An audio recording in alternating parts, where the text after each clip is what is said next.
Shavua Tov to everyone.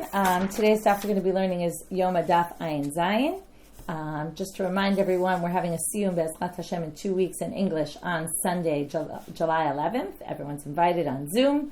There'll be a great program with Tanya White and Shuli Mishkin and some of our community learners. And in addition, we're having in Israel places around the country in 13 locations. There'll be siyumim. Hopefully you can find one to join that's nearby. All the details are on our website, and also you can register there. And in addition, there's a bunch of, if you're part of a Hadron WhatsApp group, community group, so around the world, there's different groups that are getting together to do the siyum on their own.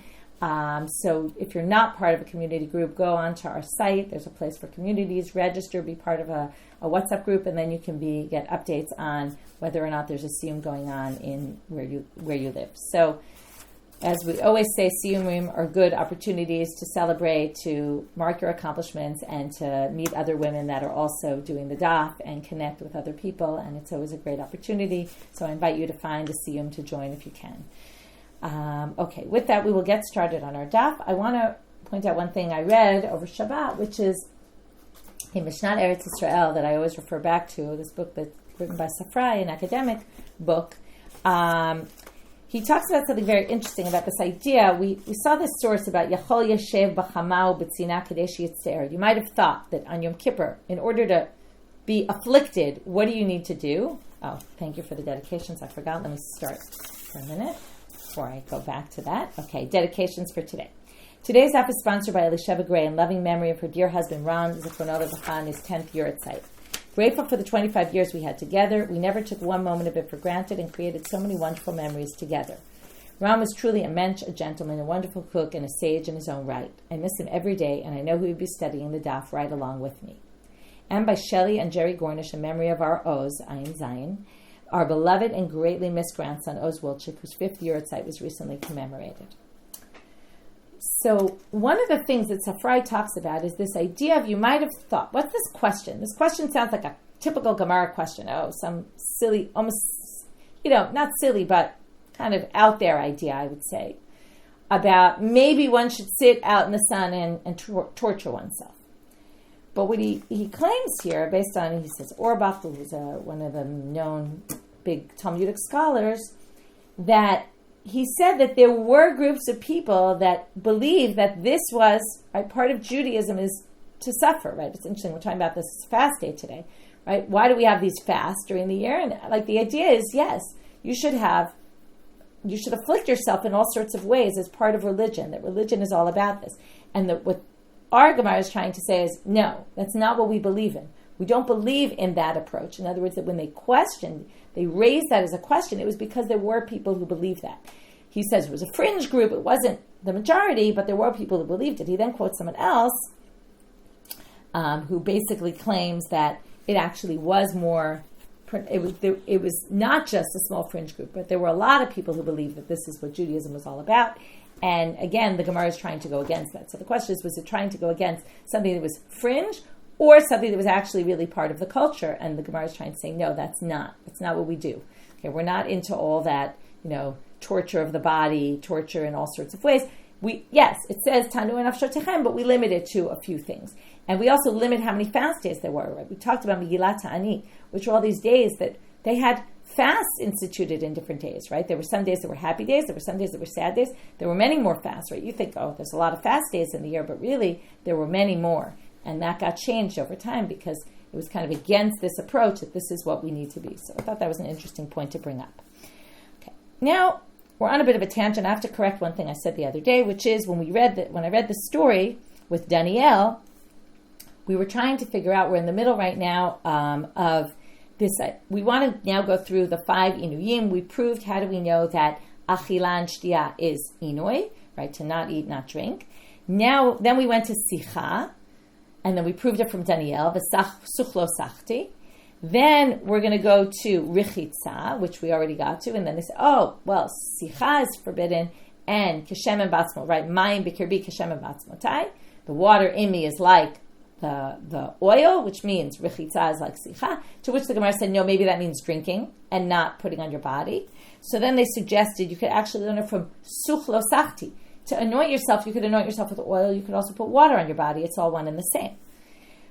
And then within that, we quoted, and that was all this verse by Daniel. And now we're going to get off on a total tangent of the story of Daniel. We want to understand 3 words in the verse that we quoted that we didn't understand. So what happens here? Daniel basically fasts for 3 weeks. I told you when Koresh goes to stop building the Beit HaMikdash, he stops the building, and Daniel says, I'm going to fast for 3 weeks. I'm not going to eat, I'm not going to drink, I'm not going to such lo sachti. Okay? Then, what happens? Right? He doesn't not eat anything, he doesn't eat good food.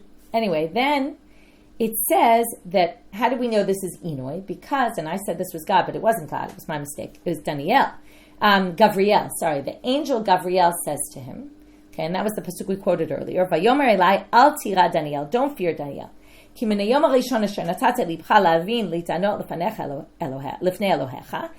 first day you started to, right, to fast and torture, right, afflict your soul, which means to fast and not to do sicha and all that, which was our proof. Then he says, right, Nishma'u dvarecha, your words were heard, va'ani bati b'dvarecha, and I was able to come up here before God because of you. We're now going to get off on a long story as to, first of all, what does it mean Gabriel could go to speak to God on account of Daniel? Okay, number one, why couldn't he speak to God before that? And what did Daniel do that allowed him to come before God? So to understand first how Gabriel was chased out of what we call the pargod, okay? I'll just mention, I brought it on the sheet, that in the davening on Yom Kippur, we mentioned Gabriel in our prayers, okay? Gabriel was known to be the angel of justice and of strength.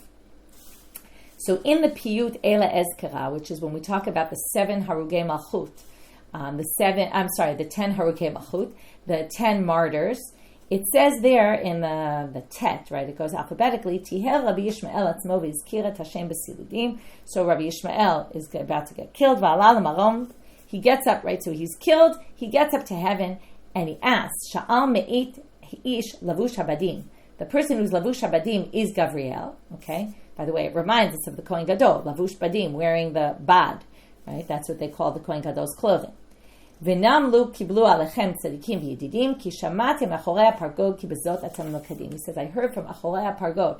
I heard from outside the pargod because he wasn't able to be there in the pargod. That's the place where God speaks with the angels in the literature. He says, I heard that bezot atem melkadim, that basically you're going to be punished for this sin.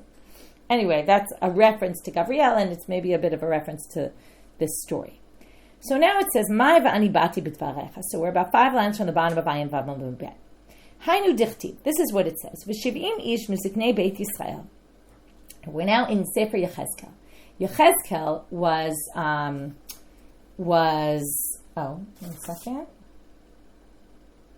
He wasn't killed, you're saying, Gita, but it says he alala marom, he went up to the heavens. I think as part of it must have been when he died, he went up to the heavens. No? It's not. No, okay. It wasn't when he died. Okay. He went up to find out, it's in the part where it says he went up to find out, is this really true? And were we really, right, when they're given 3 days, right, to find it, they say you're guilty because of what happened with Yosef, and then he goes up to ask, are we really guilty? Okay, fine. So thanks for the correction. So now what happens? We're now in Yechezkel. We're going to see a lot of psukim from Yechezkel today. The first section is going to quote a little out of order and jump in from place to place, and it's not clear that all these psukim, certainly in the Pshat, aren't all connected. I'll just tell you that. Some are from chapters 8, 9, and 10 of Yechezkel. Okay, but what happens? He sees this vision. Now, the temple is destroyed, but he sees a vision of Jerusalem with the temple still intact. So Shivim Ish, I see 70 people of the Zkenim, right? We always talk about the Shivim Zkenim, 70 Zkenim. Yozniel ben Shaphan is with them. Omdim l'fnehem, they're all standing there. Ish maktarto biyado, va'atar anan aktoret ole. Each person has, this is like where they would put the incense, the mikteret, and then they each had an anan of ktoret. There's clearly this connection between Yom Kippur and the ktoret, the incense going up. You'll see a bunch of different connections. Vayishlach tavnit yad, vayikechenu b'tzitzat roshi. Okay, then he sends this tablet type thing, grabs me with my curls, Tisauti ben Tisauti ruach, a wind comes and takes me ben haaretz uben hashamayim, between the heavens and the earth. Vataveoti Yerushalayim, and he brings me to Jerusalem. B'marot Elohim al petach shara pnimit haponet tzafona, and he brings me to the inner gate that's facing north. Asher sham mushav semel hakinah makna, and there is the symbol of jealousy. Okay, which basically means there's avodah zarah there, right? It's the anti, right, against God, the thing that was going to cause God to be jealous. So the first thing he sees is pesel, right, an idol. Then I get brought into this chatzar beit Hashem apnimit, into the inner courtyard. Right, there's the entrance into the Hechal between the Ulam and the Mizbeach. Remember that area just before you enter in to the Ulam to get into the Hechal, the sanctuary. There's 25 people there. This is, by the way, if you remember, they put up the Siyur Lashem and Siyur Lazalzel there, right? And then they're facing this way with their faces that way. And here you see, instead of that, what's standing there? So there's 25 people. Their backs are to the sanctuary, which is really the reverse of the way they should be. And their faces are facing east. And they're bowing east, right? The wrong way. So first they say, wait a minute. It says in the Pasuk, they're facing what? East. Of course their backs are to the sanctuary, so why do you need to tell us this? They revealed their backs, right? They took off their clothes, and they would defecate right there. Okay, and that's what it means. Right? They were doing something absolutely disgusting, demeaning in the temple. Amar lo Kadosh Baruch Hu Michael. Michael, sarcha umatcha. Now, Michael was known as, right, we were talking before about Gabriel, who was the angel of justice and of strength. Now we're moving to Michael. Michael is the angel of the Jews. God says to him, sarcha umatcha, your nation has left me, right? They've done bad things. Amar lefanav ribono shel olam. Dai latovim shebahem. So he says to him, we're going to see this theme come up again. He says, Dayo latovim shebahem. Aren't there good people? It sounds like Abraham, right? When he says in stone, God wants to destroy stone. He says, but aren't there tzaddikim there? Why won't you save them on account of the good people? Amar lo, so God says, Ani soref otam v'latovim shebahem. They're all getting destroyed. Even the good ones, I guess, didn't succeed in helping the bad ones repent, and I'm destroying everyone. Miyad, now what happens next? Okay, here now we're quoting a verse from Yechezkel again. Okay, we're in chapter 8 of Yechezkel. Vayomer leish lavush habadim. This is Gabriel. Vayomer bo el binot lagalgal el tachat lakruv. Go between the wheel that's under the kruv. Umalei chofnecha gachalei esh mi benot lakruvim. Okay, malei chofen really sounds like the Kohen Gadol. Remember the handful. Take a handful, but not of the handful. There is the incense. Here, take a handful of the coals that are in between the kruvim, okay, the cherubs. Take a handful of the coals. Usrok ala ir, right? Instead of normally the Kohen Gadol brings the coals and the incense into the Kodesh Kodeshim. He's supposed to take them out. Okay, this is a bad sign. Okay, take them out and throw them on the city. Vayavo le'enai, and right, it will come to be seen by me. I guess it means, I'm not sure of that part. Now, miyad, immediately. Now, what's supposed to happen? Gabriel is supposed to take the coals directly, but instead, the kruv, one of the cherubs, takes his hand. Okay, right? It's obviously, this is all an image. It's all a dream. He takes his hands mi benot lakruvim, for between the kruvim, ela esh asher benot hakruvim, to the fire that's there, the coals. Vayisav yiten el chofnei levush habadim, vayikach vayetze. He then goes and he takes it from. Right, he puts it into the hands of Gabriel, and Gabriel takes it and he goes out, and with this he destroys the nation. Amar Rav Chana bar Bisna, Amar Rav Shimon Chasida, Ilmalei lo nitztaninu gachalim biyado shel kruv liyado shel Gabriel, lo nishtaglu misonehen shel Yisrael sarid upalit.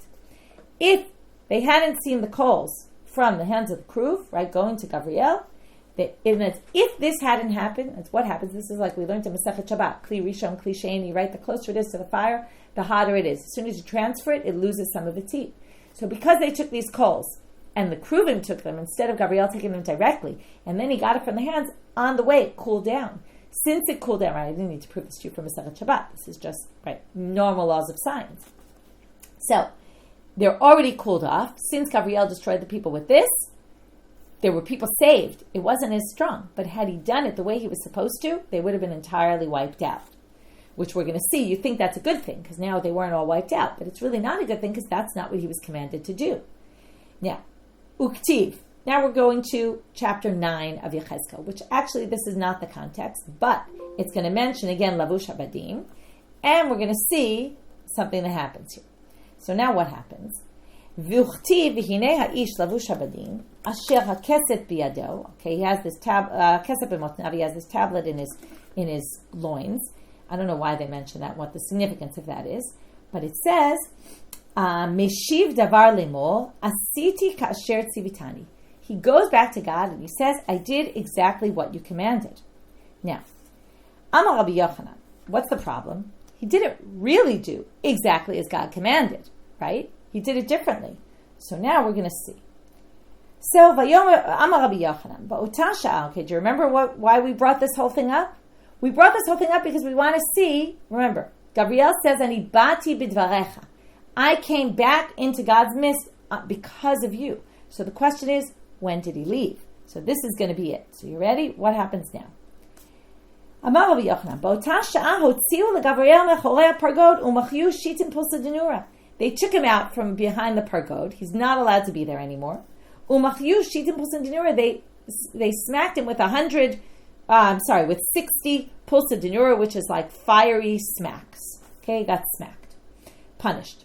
Amrule, they said to him, look, lo avad, lo avad. Look, either you didn't do what you're supposed to do, and then you didn't do what you're supposed to do. Avad, if you did, amai lo avad kidepakaducha. Why don't you do like God said? Right. This again goes back to the Kohen Gadol and all the things he does in the Kodesh Kodeshim. And he has to do it exactly as it said. Here, Gabriel was told to take it from the Ben Akruvim, and he didn't do it that way. Sounds a little like Nadav and Avihu also. Ve'od, and even if da'avad, let's even assume if they're going to have two issues with the fact that he says, I did exactly as you commanded. Number one is, you did do exactly as God commanded. Number two, da'avad, even if you had done exactly, leitlach, or there's two ways to read this, but I'll read it one way, is even if you did do it exactly as commanded, leitlach shivina lakilkala, don't you know that you're not allowed to come back and report on destruction? Okay, you can report on, I did your wishes, but not if it's a destructive act, because we don't want to then blame God for the destruction or something. We don't want to, like, God tells you do it, go do it, but don't come back and say, I did exactly as you wanted. That's one way of reading it. Some people say, al-kilkila means even if you did it, but you didn't do it properly, you're not supposed to say, I did it, when you didn't do it properly. If you messed up, kilkila means you messed up. Kilkila could be destruction, or kilkila could mean you messed up what God said. And if you didn't do it the right way, you're not allowed to report on that. So I chua the dubiel sare de parsai ve'ugma b'charikei. The assumption is that if Gabriel left, someone else took his place. Who took his place? The malach of Paras, the Persians. Okay, because this is the Persians took over. So the Persian ruler comes in, the Persian angel, and he takes Charikeas in his place. V'shimesh 21 yom. How do we know this? He was 21 days. He was ruling there in place of Gabriel. This is what said. V'sar machut Paras omed lenegdi 21 yom. Okay, now we are back in Daniel. Okay, in that chapter in Daniel, and it says that Sar machut Paras took over. Okay, for 21 days. Lenegdi, right, in place of me. V'hinei, that's where they darshan the story from, parts of it. V'hinei Michael, echad hasarim harishonim ba'al la'azreini. Michael came to help me. V'ani notarti sham etz malchei Paras. And then I was left there with the malchei Paras. So what happened? In other words, I was left with the malchei Paras when the angel of Paras came up, right? So I'm now down on earth. Yalvile esrim b'cha malchei uparvata demashik. So they gave him, right, this is the angel of Paras, they gave him 21 kings and the city of Mashik. Amal, so he said, okay, if you're going to give me all this, this is what I want. Tivu li Yisrael ba'akraga. I want the Jews to give me a tax. Katvule. So they wrote it. Tivu li Rabbanan ba'akraga. I want also the Jews, the not just the Jews, Also the Torah scholars, because there's this thing that Torah scholars don't have to pay taxes. This comes up in the Gemara in several places. He says, I want even the Torah scholars to give me taxes. It's like a clergy, kind of exemption here. He says, no exemption for them. Ktavule, so they wrote it for him. When they went to sign this decree, right? This sounds a lot like the Purim story, right? It was signed and sealed and all that. So he wants to sign it. Amar Gavriel mechorei pargo va'amar. In other words, Gavriel he can't go inside, but he goes nearby, and he starts talking, and he says, Shav lachem ashkimei kuma acharei shevet. You did this all for no reason. You got up early, and you went to sleep late. You Talmidei Chachamim, you learn all day, all night. Ochlei lechem atzabim. You're eating terrible bread. Ken yitain lidido shena. Such he will give for his beloved sleep. Okay, that's very unclear what that means, even to the Gemara. My ken yitain lidido shena. Amar Rabbi Yitzchak elu nishotehen shel talmidei chachamim. These are the wives of the Torah scholars. Shemenadidot shena ba'olam hazeh v'zochot la'olam haba. These are the women that don't sleep in this world in order to get rewarded in the next world because they wait up for their husbands to come home at night. V'lo hishkichu alav. And he basically says, look at your, this is exactly what he did before, where Michael was the one who said it. What about the Tovim Shebehem? Right? Was it Michael who said it? And he said, what about the good people there? And God said, sorry, right? That was Michael. Here, Gavriel is trying the same thing. He's saying, look, we have Torah scholars. Forget about the Tovim. These are Torah scholars. They're, basically not sleeping because of you. And their wives are dedicating their lives to letting their husbands learn. Okay, right? Obviously, we view this in a bit of a different way nowadays, but yes, that's what it was then. So now he says, Lo ishkichu alav. They ignored him. Amar lefanav. Now he says, wait a minute. Ribono shalom. Now remember, we're trying to figure out what it means when it says, Anochi bati b'dvarecha. I got to go back up to heaven because of you, Daniel. And here it comes. So now he says, Ribono shalom. Im yiyu kol chochmei umot ha'olam b'kaf maznayim. V'Daniel ish chamudo b'kaf shniyah. If you put everybody on one side of the scale, and all the wise people of the other nations, and you put Daniel on the other side, lo nimtza machliyat kulam, wouldn't he be heavier than everyone else? Wouldn't he outweigh them? Amar Kadosh Baruch Hu, mi hu zeh shemelamed zchut al banai? Who's that speaking? Amru lefanav ribono shel olam Gavriel. He told him it's Gavriel. Amar lahem yavo. He says, okay, you can come back now. Okay, basically, Daniel's zchut got Gavriel to go back. And that's Shene'emar, V'ani bati b'dvarecha. Okay, I came on account of you. Amar luhu le'ol, so they said, come in, I luhu, and they let him in. Ata eshkache leDubiel. So now, let's figure out the end of the story with the Persians. So Dubiel, the Tsar of the Persians, by the way, they say his name is Dubiel because in Daniel, the dove, the bear, is the sign for the Persian, the Persian people. So Dubiel is the Tsar of, right, from the word Dubin. So, he sees Dubiel, he has the edict in his hand. Tries to take it away from him so that he can rip it up. Bla'a, so Dubiel swallows it. Okay, now, two versions of what happened here. Some people say it was written already, but it wasn't signed. And because it wasn't signed, well, we're going to see the continuation. So it was like half done. Written, but not signed. Some people say it was signed, but when he swallowed it, the signatures came off with his saliva. Either which way, it wasn't really signed at this point. Even though it was inside his body, no one could see it anyway, but obviously this is symbolic. Hainu, and what does this come to explain? This is the classic, right? It's coming to explain something that we see happening, which is Hainu de mamachuta de paras, ika de yav kaga, ika de lo yav kaga. There's some Talmidei Chachamim that they force them to pay taxes and some that don't. And if you want to know why some yes and some not, it has to do with this in-between stage that happened in Shamayim, that it was written but it wasn't sealed, it wasn't signed, or it was signed but the signature's wiped off. This is why they can somewhat have rights to take taxes but not full rights of the Talmidei Chachamim. That's an interesting aside. V'ani yotzei, and then the psukim continue with Gavriel here, V'ani yotzei v'nei sar yavan ba. This is obviously symbolic, and this is what Daniel is all about. The different kingdoms that are going to rule over us, right? And Gavriel says, and as the Malchut Paras, I got rid of him, but then Malchut Yavam is coming. And then what's his reaction? As I start screaming, but nobody listened to me, And then we know the Greeks come, and obviously, the Jews suffer under the Greeks. Okay, that was all a total aside, but as you saw, there were clear connections to Yom Kippur and this vision of Jerusalem and in its destruction. And you can also imagine they're relating to the issue of destruction. You see again the Talmidei Chachamim in a different place in society than everyone else. Maybe it's again a way of showing that once the destruction's over, right, the Talmidei Chachamim were the ones at the top there. Anyway, all sorts of things one can take from the story, but let's move on. This was all in the context of Richitza is Inoi, and we learn it from Such Lo Sachti of Daniel. We tried to learn it from that pasuk that connected Mayim Bikirbi to Such. In the end, we said, well, you can actually learn it directly from the pasuk because Such is to anoint. It could be also to put not only oils on your body, but also water. Third proof that Richitza is also suffering, affliction. V'ibait ema Richitza d'ikra Inoi menalan. Mehacha, you can learn it from here. D'chtiv. Ule Aviatar HaKohen Amar HaMelech. Okay, this is with Shlomo HaMelech. He says to Aviatar, who was a Kohen in the time of David, Anatot lech al sadecha. Go to Anatot with your field. Ki ish mavad ata, because you're a dead man. Uveyom hazeh lo amitecha, but I'm not going to kill you today. Ki nasata et aron Hashem, because you did do something that gives you some reward, which means I won't kill you today, because you carried the aron lifnei David Avi, before my father David. B'chi, here comes the key word, hit aneta b'chol asher hitaneh avi. You afflicted yourself just like David afflicted himself. Now we're going to have to see, where did David afflict himself? What would be included here? Uchtiv be'bit David, ki amru ha'am ra'ev va'ayef v'tzameh b'midbar. They said the nation was was hungry and tired and thirsty in the desert.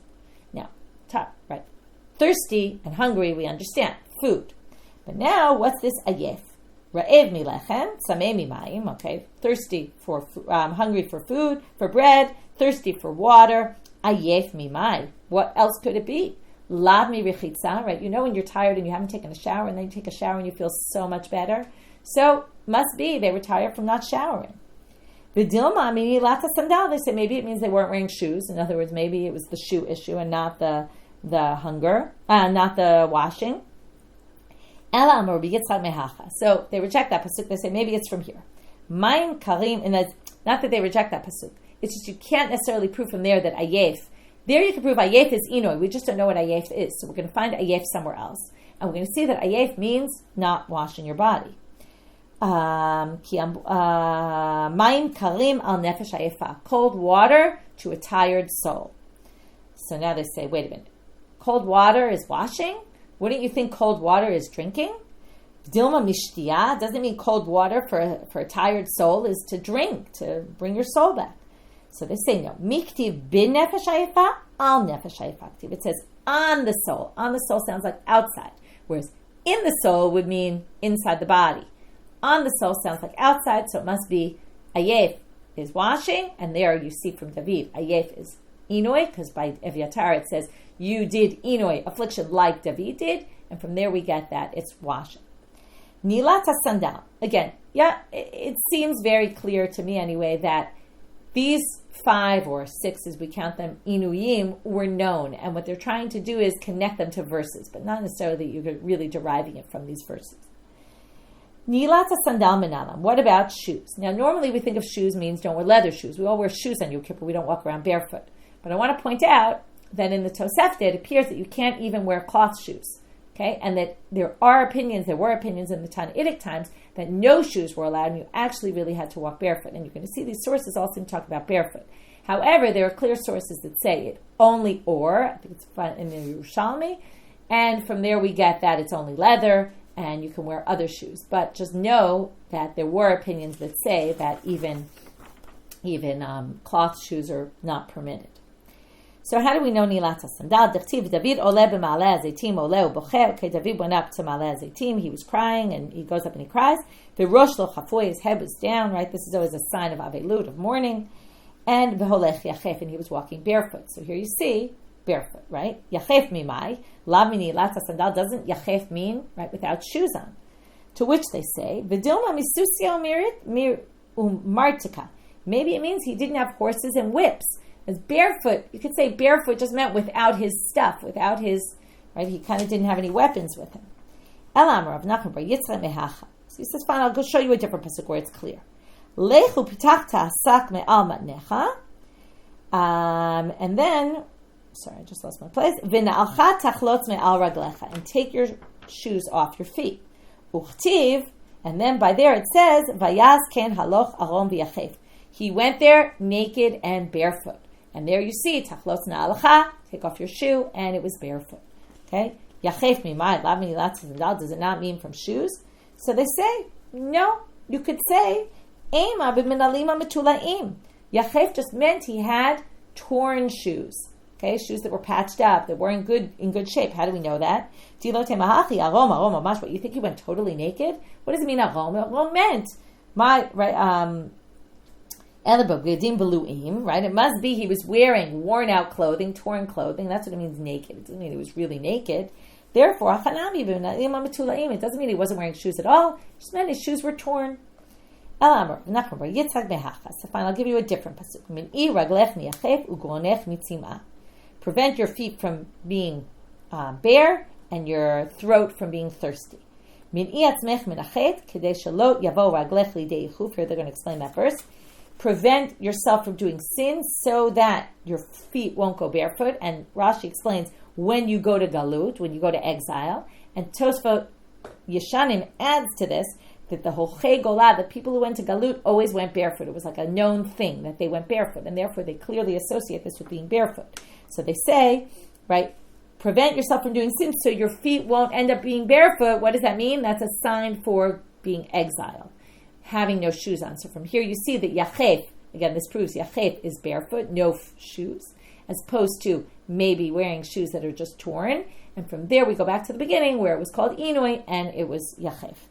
And they're just now explaining the second part. The pasuk, right? Don't speak unnecessary things, right? Or maybe like lashon hara, bad things, so that your throat won't get punished, right? This is what we call midah keneged midah. If you run to do sin, you'll end up walking barefoot. If you speak bad things, you'll end up not having drink for your throat.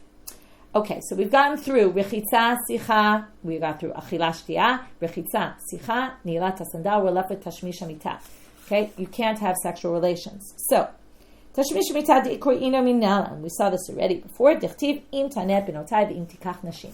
This is what Lavan says to Yaakov. He says to him, when they make this pact at the end, this brit, they say, if, right, you have promised me that you won't ta'aneh et benotai, torture my daughters, and im tikach nashim. So it sounds like, number one, don't stop having sexual relations with them when they want. Number two, don't marry other women. So now the Gemara asks again, right? So first they say im ta'aneh mitashmish. That means, like what I said, don't not have sexual relations with them. Im tikach mitzarot. That means second wives. Right? They already had, remember, pilag shot, but we'll talk about that in a minute. Ve'ema idividi mitzarot. Maybe they both mean second wives. Maybe the idea is don't take any more wives. That will be torturous to my daughters if you take more wives. So they say, no, miktiv im tikach. And it doesn't say im ta'aneh im tikach. In other words, if you torture them by taking another wife. No, it says ve'im tikach, as if they're two separate things. So it can't be that. So they suggest again, maybe it means don't torture them by taking Bilha and Zilpah, who were their pilagshot, and making them the status of wives, right? In those days there were wives and then there were concubines. The concubines were a lower status. Pilegesh is concubine. What he's saying is, number one, don't torture them by promoting your concubines to wives. Number two, don't take more wives. That's im tikach. But now they say, right, then what's their proof? Makes sense. Dumia de im tikach. And there's the parallel here. Im taneh, im tikach, they're all talking about the same thing. But they say, miktiv im tikach ve'im taneh, im taneh ve'im tikach tiv. The order doesn't make sense according to that. One could argue the logic here, but what Rashi explains, the logic is, if you're going to say, don't do this and don't do that, you're going to start with the more harsh. The more harsh is, don't take new wives. To take the concubines and elevate them to the status of wives, that's not as harsh. Worse, to take new wives entirely. So, right, then they're already somewhat used to, so it's not as threatening. They were once concubines to begin with, they won't have exactly the same status. Therefore, it makes sense to start off with the more harsh and then go to the less harsh. One could argue with that logic, but that's the proof that they use, that it can't be talking about that. Now they say, okay, so basically we have our proof. Im taneh benotai means, right, don't, what's the word? I can't think of how I want to say it, but don't not give them what, when it's time to have sex with them, they are expecting it, right? It's their time of the month. You should provide for them. Now, but wait, we have a verse where having sexual relations could be called inoi, and maybe that's what he means. Okay, don't torture them through sexual relations. Right? We know that could happen. How do we know this? Well, from the Torah. In the story of Shechem, when he rapes Dinah, it says he slept with her and tortured her. There you see. It means the opposite of what you're saying. So Amalei, Hatem she'inami bi'ot acherot. This is a very strange line. Or how to interpret it. Rashi brings two interpretations. He says one interpretation, which is the one he prefers, is that the first time he had sexual relations with her, raped her, then after that, he did not provide for her when she wanted it. So that is the torture. Okay, the torture is the same as with Lavan, what he said about his daughters. And it means, right, later on. Now, it's hard for us to see this with our modern eye, what she was raped and then she wanted it, but we do see that she also, in the end, wanted to be with Shechem. That's number one.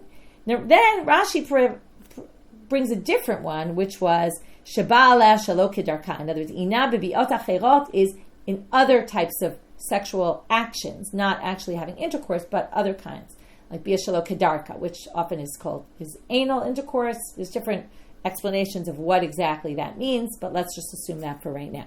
So that he did, in other words, in the end, it wasn't through normal sexual relations, and therefore you don't necessarily have to say that's inoi. But the first interpretation, Rashi thinks, is a better interpretation. Also, it fits more in with what the Gemara is trying to say, which is that inoi is really not providing, as opposed to providing.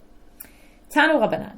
Okay, we're done with that. We've gone to our proof now. Im tanet benotai stands as the proof for inoi, is tashmish hamita, is refraining from having sexual relations.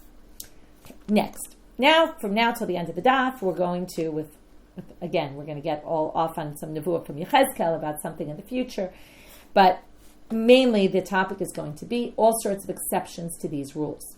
Right? We have rules and then we have exceptions to the rules. Tano Rabbanan, so Braita.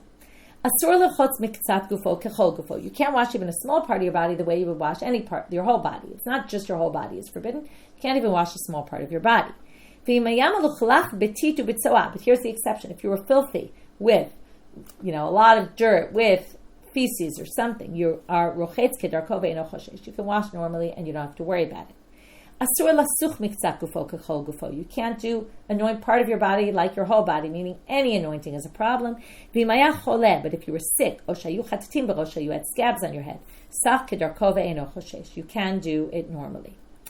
Tana debei Menashe, another Braita. Rashbag Omer from the house of Menashe. Rashbag says, Midicha isha yada chat b'mayim v'noten pat l'tinok ve'ena chosheshet.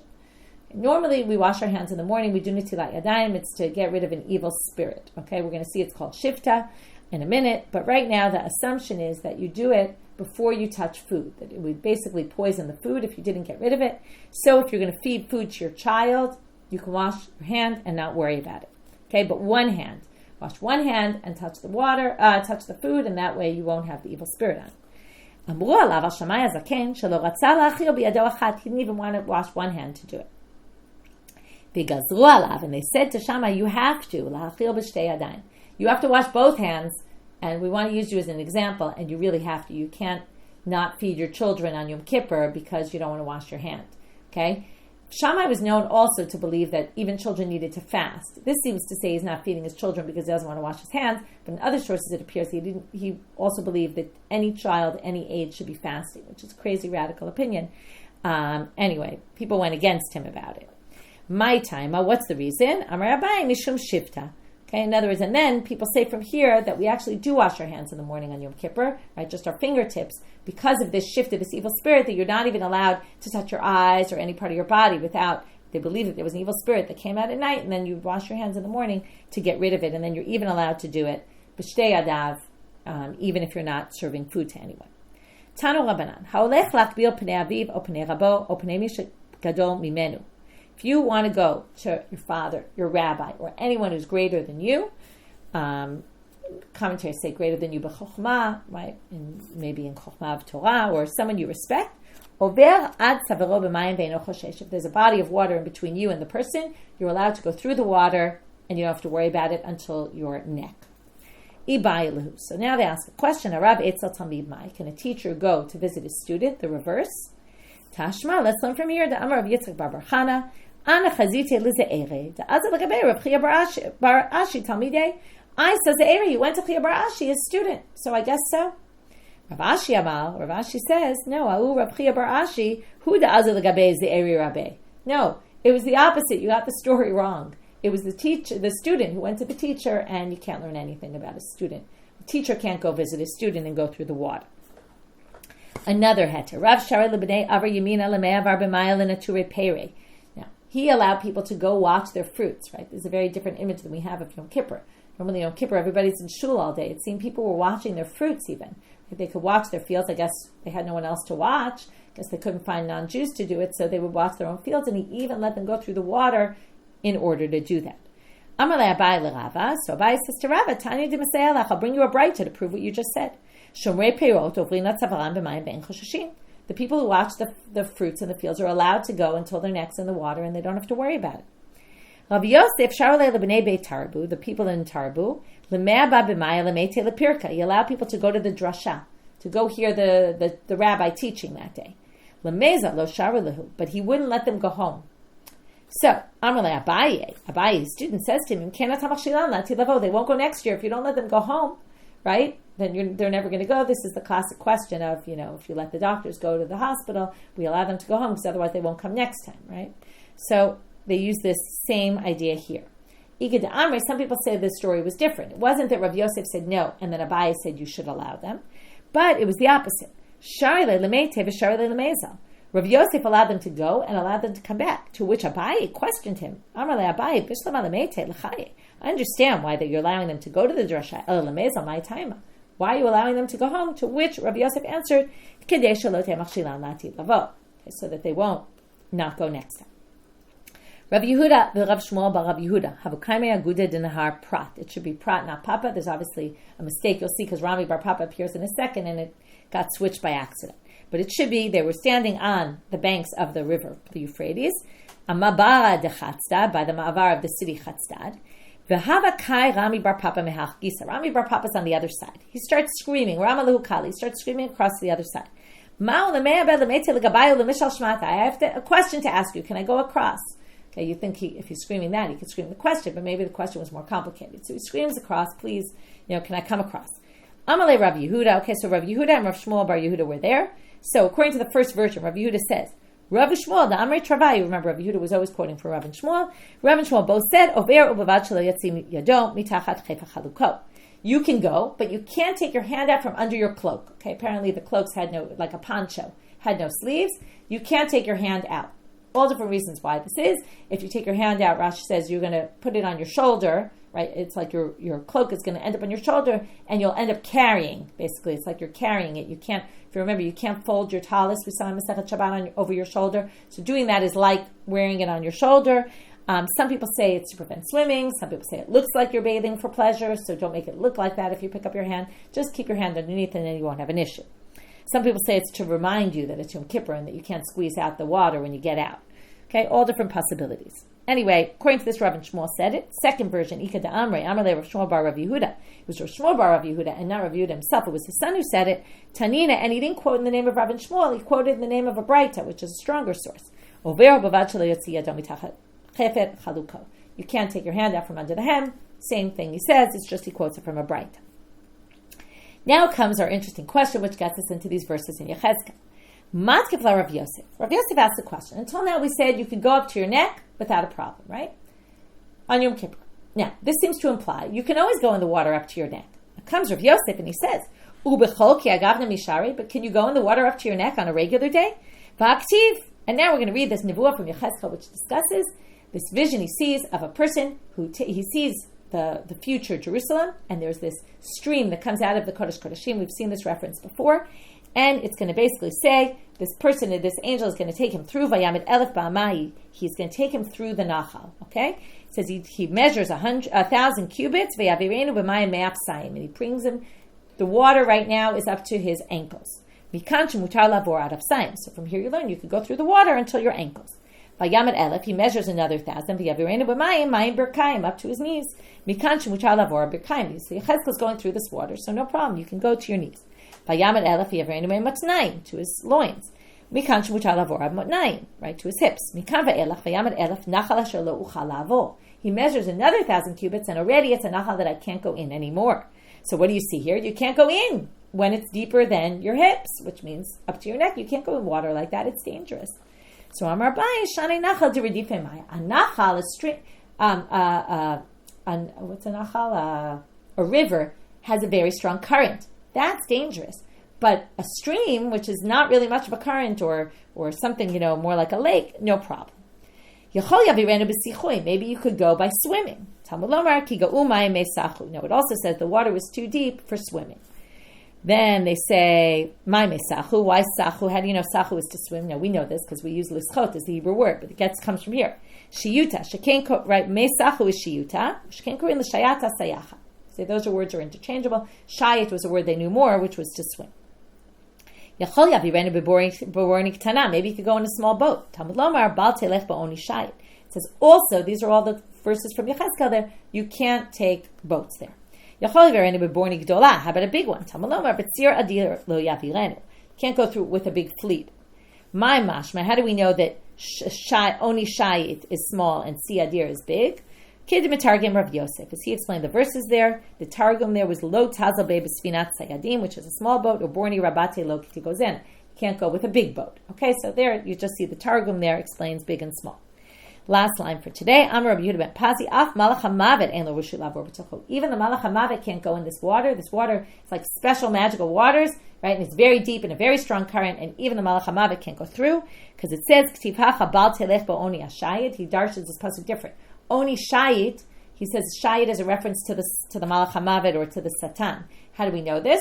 Because it says in Iyov, K'tiv Hatam Mishut Ba'aretz, that the angel, right, the Satan comes back from wandering around, right, floating or swimming in the land, and they say there you learn Shayit there is referring to the Satan, which is like the Malach HaMavet. If the Satan can't go through the Malach HaMavet either, the angel of death can't get through this water either.